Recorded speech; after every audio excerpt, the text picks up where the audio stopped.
to record it, so I'm just going to press record. You may see these pictures on the screen and you might think, oh yeah, that's great, it looks like easy to do. But what it does, it takes about at least 6 to 12 months to make these things happen.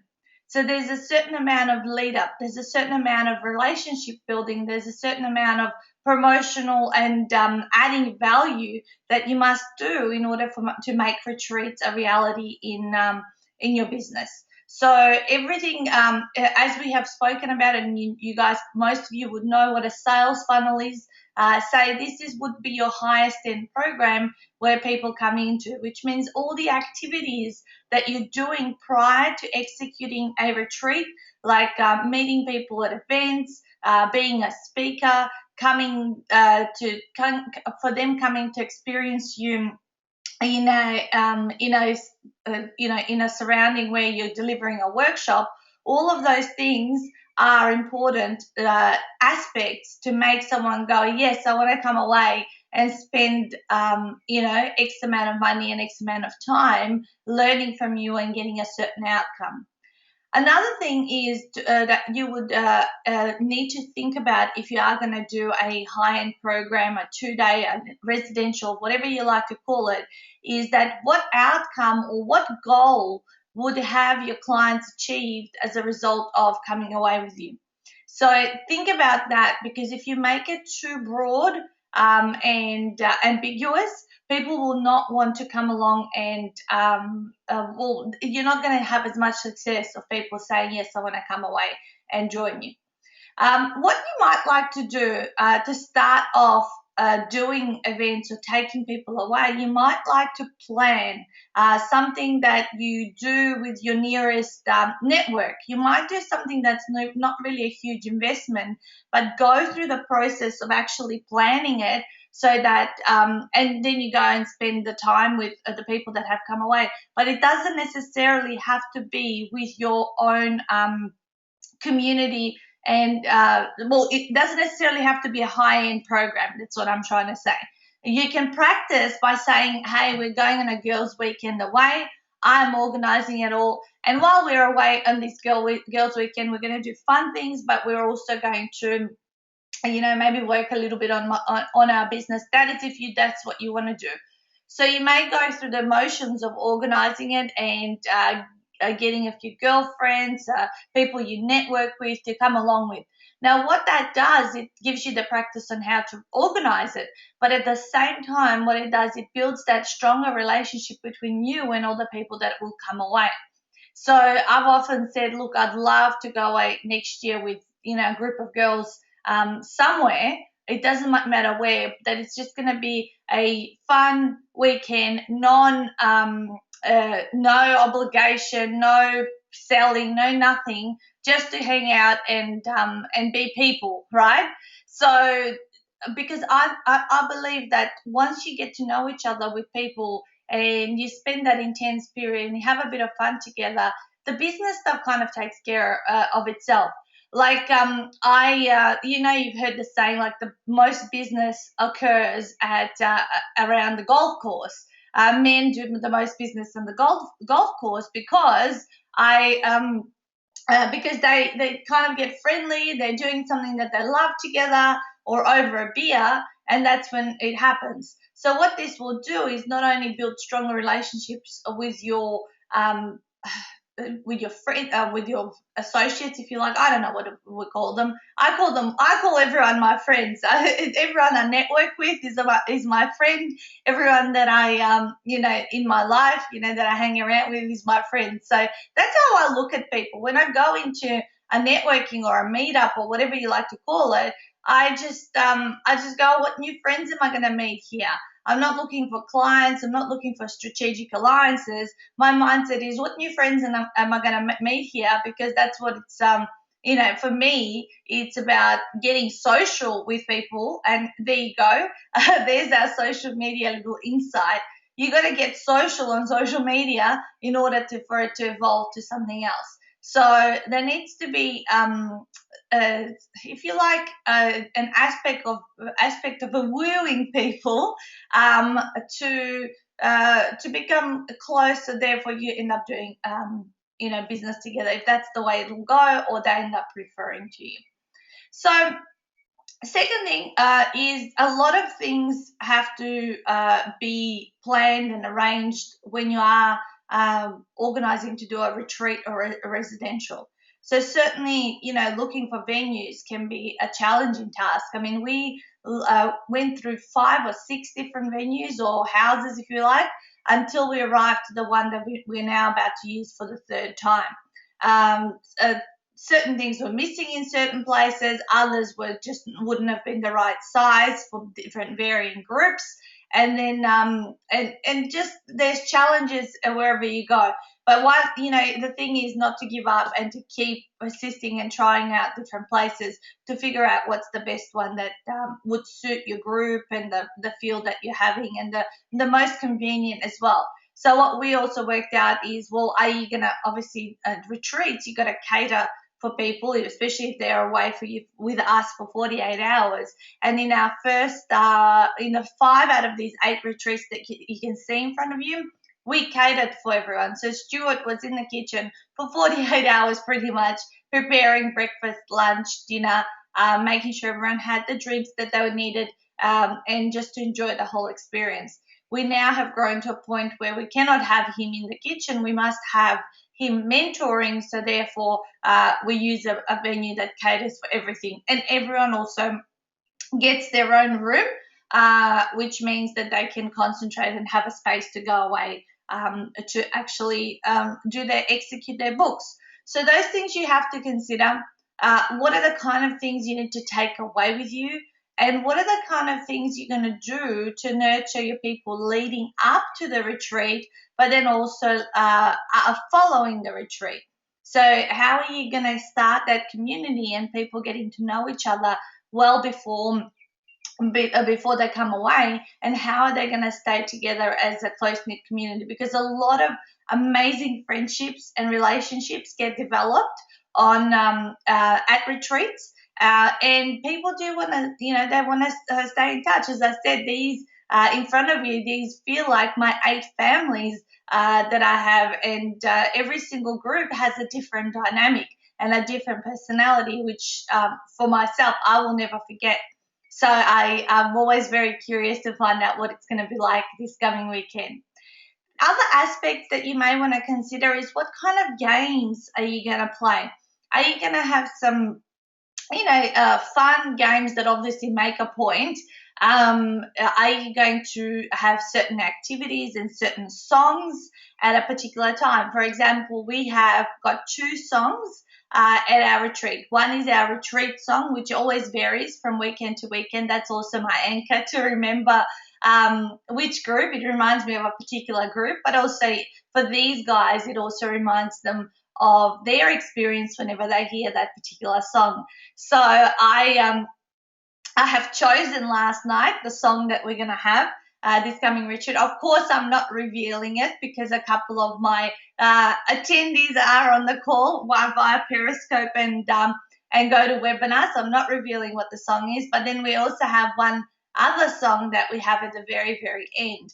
They're both very meaningful. So what I suggest is that you choose a song that will be meaningful to what you're doing, to the participants, and just listen to the words, listen to the lyrics, and figure out what if it's going to fit really well. So we've covered off a venue, we've covered off how to get started and to practice. Of course, lead up. So in the lead up as well, what I normally do a month out from retreat, I start a private message within Facebook, where I put in all the participants and we can all chit chat amongst each other leading up to the retreat, getting ourselves organized, but also sharing the progress and sharing what's happening as the retreat nears. We ourselves, as in Ultimate 48 Hour Warfare, what we also do is 30 days out from a retreat, we send out a recorded mindset webinar call that goes for 30 minutes that everyone needs to listen to. It's a really good way for people to pick up on certain emotions that they may be feeling, which all of them go through at some stage or another, some kind of fear, some kind of apprehension, some kind of resistance. And by us sharing this particular video, if you like, or recording similar to what we're doing right now, our clients can learn that they're not the only ones, that about 85 other people that we've seen through these retreats have experienced these mindset challenges leading up to their retreat. And last of all, what we do is about 7 to 10 days out of retreat, we sit down with all our participants and we go through a logistics call, which means to cover off how to get there, what to bring, how to dress, what to prepare for, how is the weekend going to unfold, because what we do at the weekend is very, very time bound.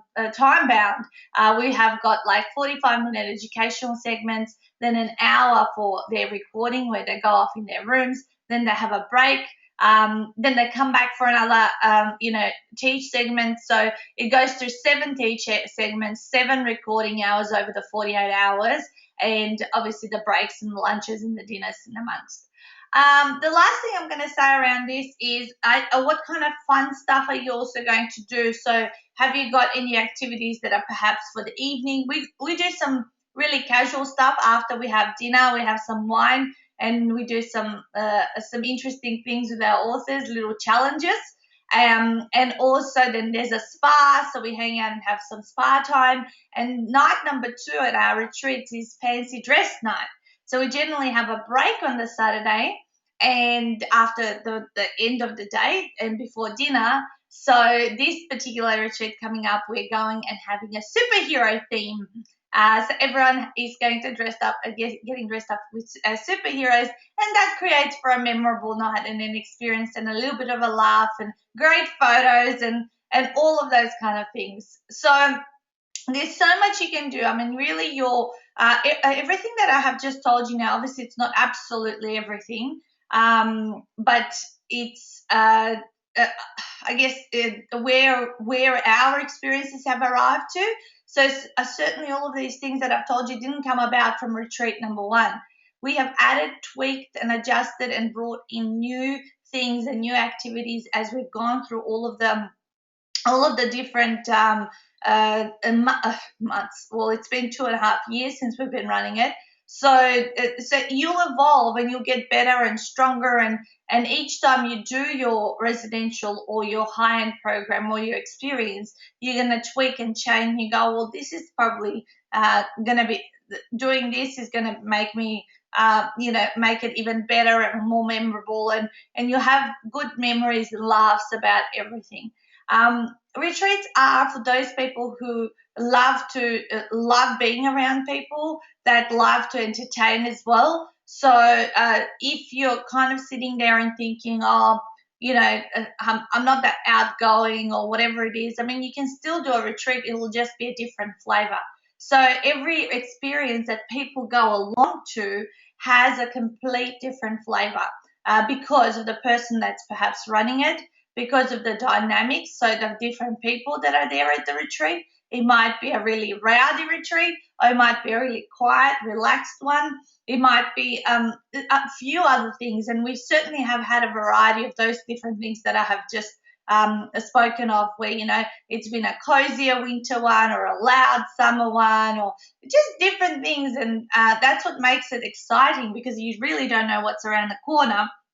And you can just go in prepared, but always have your plan B, plan C, in case things don't work out, techie wise, or there's things that you have to shift and change. Just make sure that you are also have some backup plans when you go away with people. And do your best to make them comfortable, to get them to wherever you're going if they're flying in. Like for us, a lot of our clients are flying in from interstate. We actually have a way bigger number of interstate attendees than Melbourne this time around. So we've just worked out different ways of how to get everyone just work together with your clients just to make their experience the best, because the value is in the experience. The value is not so much, well, certainly in what they get and what, the outcome of what they're doing at your retreat. But value is really also equated very much to experience. So that I always say to people, perceived value is a feeling, not a calculation, and perceived value is very much about, how did I get treated, how was I looked after, and was it a memorable experience? So I trust that has been helpful. You guys are very quiet today at your end.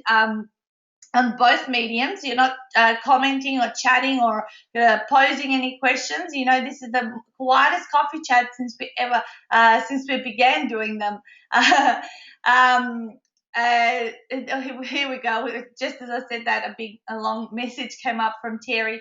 Terry says, as we know, success does not come without failure at some stage. Can you please share with us a time in the past when challenges were present and how did you overcome them? Do you mean like challenges around the retreats or overall in business, Terry? I'm just curious which one. Because I have had a lot of challenges around retreats. I'll start to talk about ones overall, you're saying. Well, I'll tell you, the failures come when, overall would be good with Megan. How much time do we have to list of the challenge? Lorraine says, how much time do we have to list the challenges? Haha. Yeah, there's heaps. There's probably more times that I failed or something didn't work out. I would say 9 out of 10 times things don't work out until I find that one thing that does. With my retreats, though, because this is, I guess I'll talk about them, not so much failed in any way. Every single one has been a wonderful experience. But what has happened is many shifts have occurred prior to retreats, and people wanting to change dates, a couple of times wanting to pull out altogether. And like, for example, when I came back from overseas this year, I got home. I had 8 people coming to my August retreat, and by the Monday morning, I had 2. 3 people had difficult circumstances in their lives that they had to push out their retreat to next year, and one completely pulled out, I think. And even though things are set up in agreements and all that sort of stuff, you have to use your own judgment to do what you're going to do. Anyway, this bottom line is I was back down to 2, and there was like, I think like 16 days to go till I retreat. And I always have said, doesn't matter how many there are, I'll turn up and I will do the retreat as I will always do. And that's my mindset for any kind of event that I run. So another challenge is like getting people into rooms and filling my rooms, and sometimes, going, oh my God, I've only got 3 or 4 people coming. What's that going to look like? Or even in the past, I've had 1 person come. So those have been big challenges for me, where my shifts of people change. And how do I deal with it? I deal with it by knowing that the right people will be at the right time with me, and if they're not there, it's because there's some kind of a resistance and they're perhaps not ready to work with me as yet. So that's how I think about it. The result was, bottom right hand side picture on this slide, is that we ended up with 8 participants again.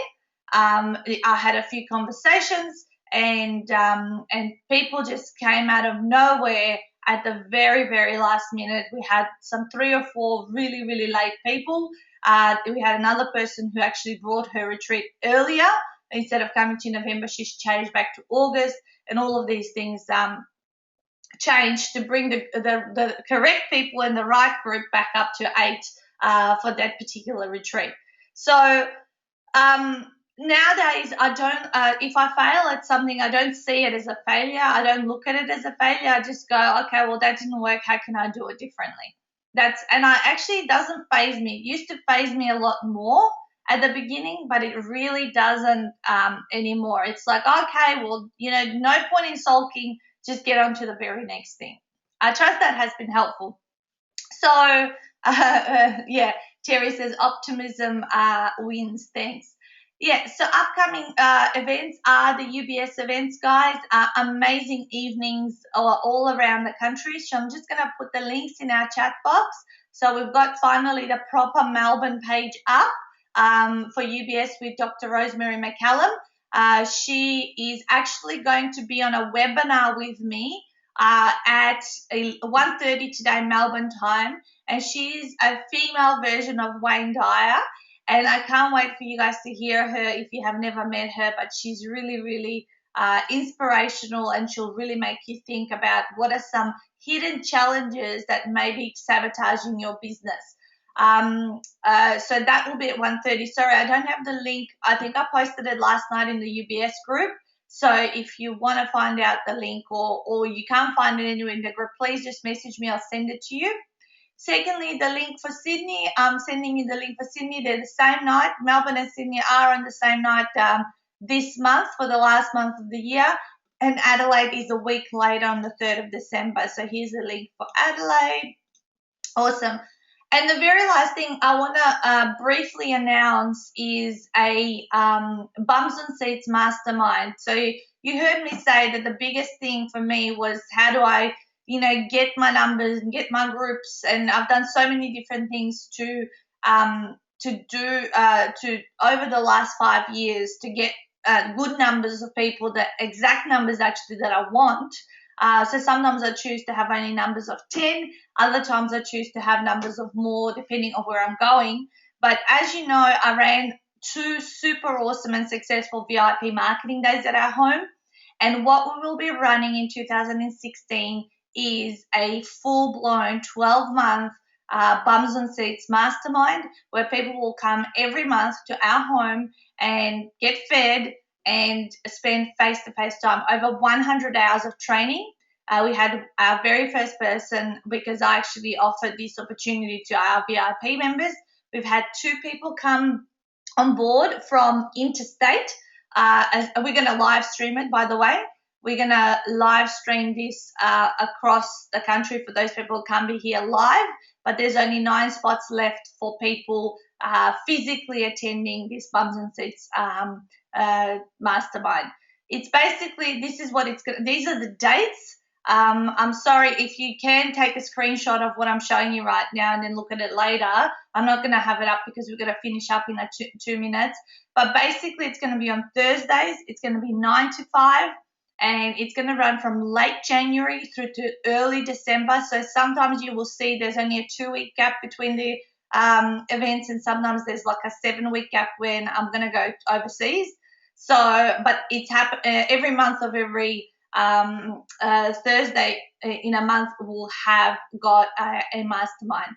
So if you're curious or interested about it, you need to message me. I will officially properly start promoting it to the general public from next week after the retreat. But I'm just kind of announcing it here because you guys keep coming back, and it's great to see you. So I always like to give my inner circle, first dibs, if you like.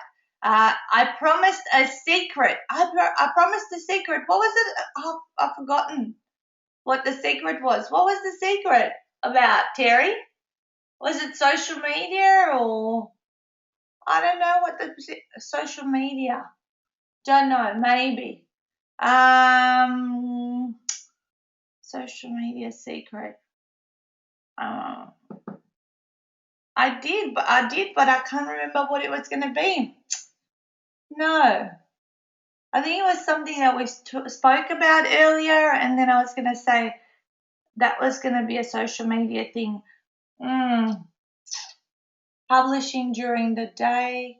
Published during the day? I don't know. Published during the day. No, I can't remember. Look, if I do remember, I really can't remember. I maybe said I'll tell you later on, and then I totally it slipped my mind. If you remember. Yeah, that's okay. If I remember, I'll write it down and I'll say it next Monday's coffee chat, or I'll just announce it in the group later on today. Sorry guys, it's totally I can't remember. All right, cool. Have an awesome week. It's 9:30 on the dot. I will talk to Megan in a second, and if you have any questions, just private message me. Have a great day. Bye.